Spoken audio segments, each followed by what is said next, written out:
اللهم صل على سيدنا ومولانا محمد وعلى سيدنا علي وسيدتنا فاطمة وسيدتنا زينب وسيدنا حسن وسيدنا حسين. اعوذ باللہ من الشیطان الرجیم. بسم اللہ الرحمن الرحیم.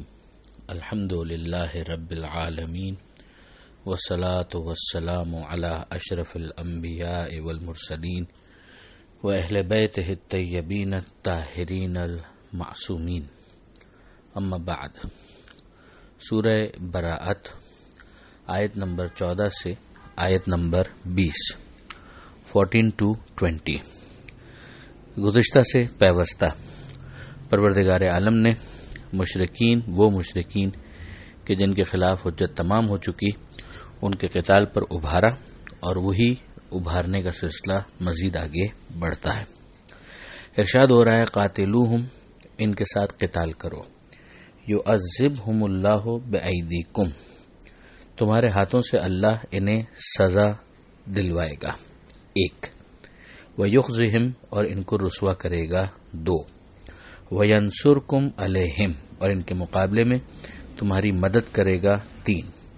چوتھی چیز وَيَشْفِ صُدُورَ قَوْمٍ مُؤْمِنِينَ، اور مومنین کی ایک جماعت کے سینے میں جو حسرتیں ہیں ان کو خدا پورا کرے گا. 5ویں چیز وَيُذْهِبْ غَيْظَ قُلُوبِهِمْ، جو غم و غصہ دلوں کے اندر موجود ہے خدا اسے بھی دور کرے گا. ظاہر ہے کہ جتنی زیادتیاں مومنین نے ان کے ہاتھوں برداشت کی تھیں تو دل کے اندر ایک غم و غصہ بھی ہے، اور اس غم و غصہ کو نکالنے کا ایک بہت اچھا موقع یہ پروردگار کی طرف سے دیا جا رہا ہے کہ چونکہ ان پر حجت تمام ہو چکی ہے لہذا ان کے خلاف اقدام کرنے کی تمہیں فائنلی اجازت مل رہی ہے. پھر آخری بات کہی گئی کہ وہ یتوب اللہ علی من یشاء، اللہ جس کی چاہے گا توبہ قبول کرے گا. یعنی اب ان میں بھی کیونکہ وہ آپشن تو دیا ہوا ہے کہ اگر اب بھی یہ لوگ ایمان لے آئیں اور دوسری شرائط پوری کر دیں، اقامہ صلاۃ ہے، ایتاء زکوٰۃ ہے، تو پھر اللہ ان کی توبہ قبول کر لے گا. تو اس پروویژن کو بھی ساتھ ساتھ بیان کر دیا گیا کہ ایسا نہ ہو کہ انسان فقط اپنے دل کی حسرت نکالنے کے لیے اس فائن لائن کو، اس باریک لکیر کو عبور نہ کر جائے جو پروردگار کی طرف سے کھینچی گئی ہے. واللہ علیم حکیم، اور اللہ علم رکھنے والا ہے اور ٹھیک ٹھیک صحیح کام کرنے والا ہے، یعنی وہ حکیم ہے. ام حسبتم، کیا تم سمجھتے ہو، ان تترکو، کہ تم چھوڑ دیے جاؤ گے، ولما یعلم اللہ الذین، جبکہ ابھی تک اللہ نے اس بات کو جانا نہیں کہ جہاد کرنے والے کون سے ہیں تم میں سے. اللہ نے نہیں جانا، یعنی اللہ نے لوگوں کو ان کے ایمان کے اقرار کو جسٹیفائی کرنے کا موقع دے کر ان کے ایمان کی حقیقت کو لوگوں کے سامنے واضح کرنا. یعنی ایسا نہیں ہوگا کہ صرف تمہارا یہ اعلان کافی مان لیا جائے کہ ہم ایمان لائیں. یہ سورہ عنکبوت کے اندر بھی آئے گا کہ حسب الناس ان یترکوا ان یقولوا آمنا وهم لا یفتنون، کہ کیا لوگوں نے یہ سمجھا ہے کہ اتنا کہنے پر چھوڑ دیا جائے گا کہ ہم ایمان لائے اور ان کی آزمائش نہیں ہوگی، ان کا امتحان نہیں لیا جائے گا. اس امتحان کے نتیجے میں لوگ سامنے آ جاتے ہیں، ایکسپوز ہو جاتے ہیں. جو واقعی مومن ہے وہ میدان کے اندر ثابت قدم رہے گا، جو ایمان کا فقط نمائشی دعوے دار ہے وہ بزدلی کا مظاہرہ کرے گا. اسی کو یہاں پر یا علم اللہ سے تعبیر کیا گیا ہے کہ تمہارا کیا خیال ہے کہ تمہیں چھوڑ دیا جائے گا جبکہ اب تک اللہ نے گویا ایکسپوز نہیں کیا ان لوگوں کو. الذین جاہدوا منکم، جو تم میں سے جہاد کرنے والے ہیں، ولم یتخذوا من دون اللہ ولا رسولہ ولا المؤمنین ولیجا، اور وہ کہ جنہوں نے نہیں اختیار کیا اللہ، رسول اور مومنین کو چھوڑ کر کسی اور کو اپنا ولیجا کا مطلب ہوتا ہے جگری دوست، جگری یار. واللہ خبیر بما تعملون، اور اللہ خبر رکھتا ہے، جانتا ہے اسے جس کو تم عمل کرتے ہو، جس پر تم عمل پیرا ہو. یہاں پر پروردگار عالم نے 2 چیزوں کو بہت اہمیت دی. ایک جہاد فی سبیل اللہ کہ انسان میدان میں ڈٹ جائے، اور دوسری چیز یہ کہ جو جگری دوست بنانے والا معاملہ ہے وہ اللہ کے رسول اور مومنین ان کے مقابلے میں کسی اور کو نہ بنایا جائے.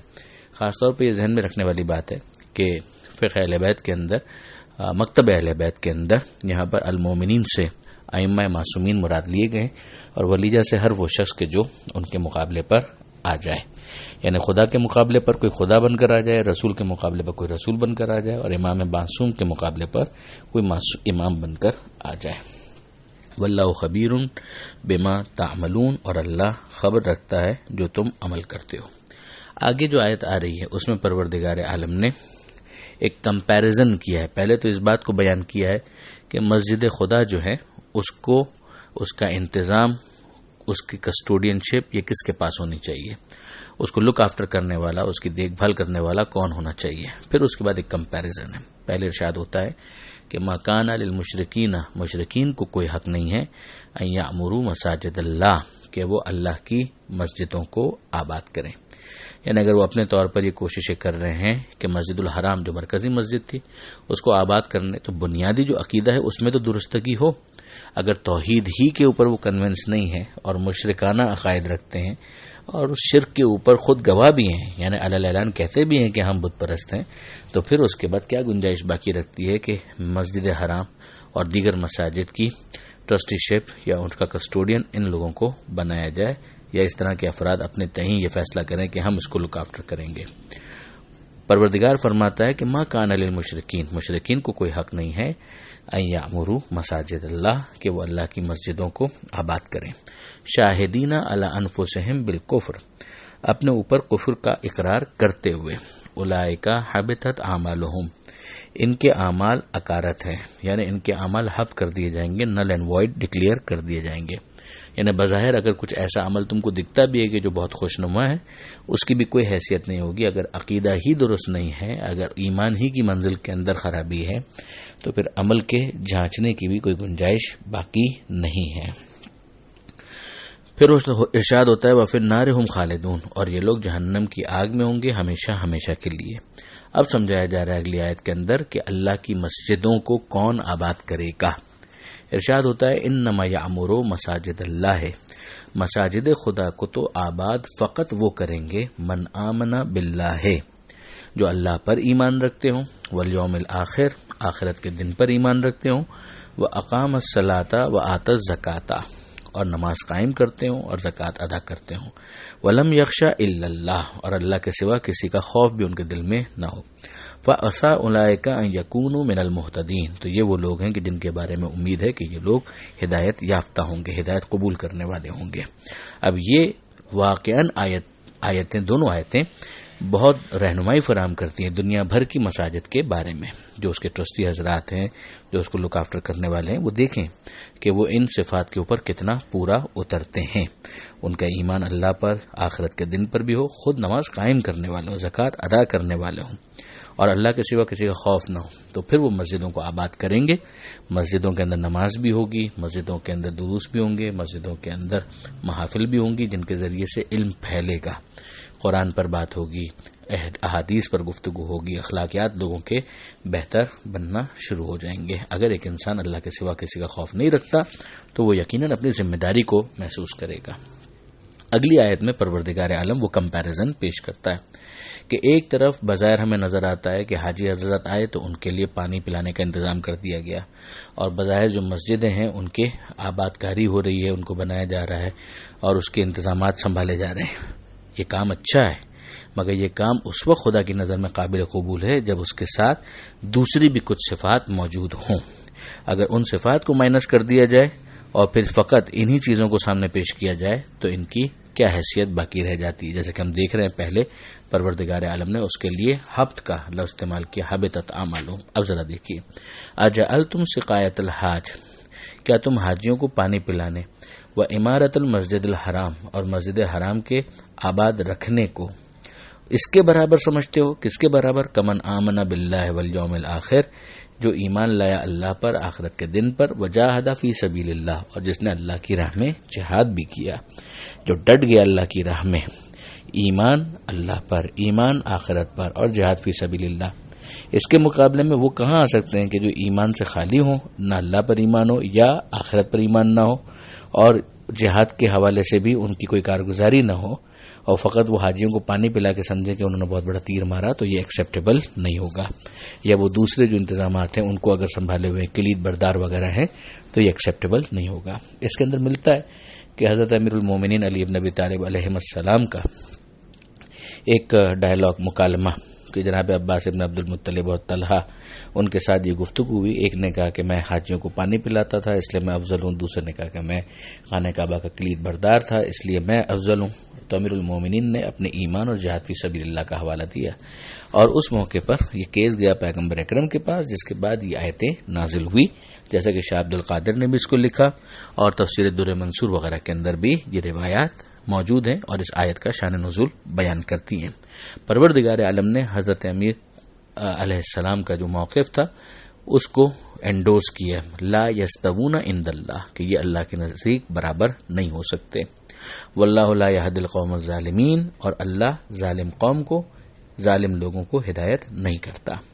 الذین آمنوا وہاجروا وجاہدوا فی سبیل اللہ، وہ جو ایمان لائے اور جنہوں نے ہجرت کی اور پھر اللہ کی راہ میں جہاد بھی کیا، باموالہم وانفسہم، اپنے مال کے ذریعے سے بھی اور اپنی جانوں کے ذریعے سے بھی، اعظم درجۃ عند اللہ، وہ اللہ کے نزدیک عظیم تر درجے پر فائز ہیں، وہ اللہ کے نزدیک زیادہ صاحب فضیلت ہیں۔ یہیں سے ہمیں سمجھ میں آیا کہ پروردگار عالم نے حفظ مراتب رکھے ہیں، اور حفظ مراتب کو بیان کرنا کہ کون افضل ہے اور کون کم افضل ہے اور کون صاحب فضیلت نہیں ہے، یہ بیان کرنا خود قرآن مجید کا انداز ہے، اور اس کو میرٹ پر ہونا چاہیے، اور اس کے اندر کسی قسم کی کوئی خرابی نہیں ہے۔ وَأُولَٰئِكَ هُمُ الْفَائِزُونَ، اور یہی وہ لوگ ہیں جو خدا کے نزدیک کامیاب ہیں۔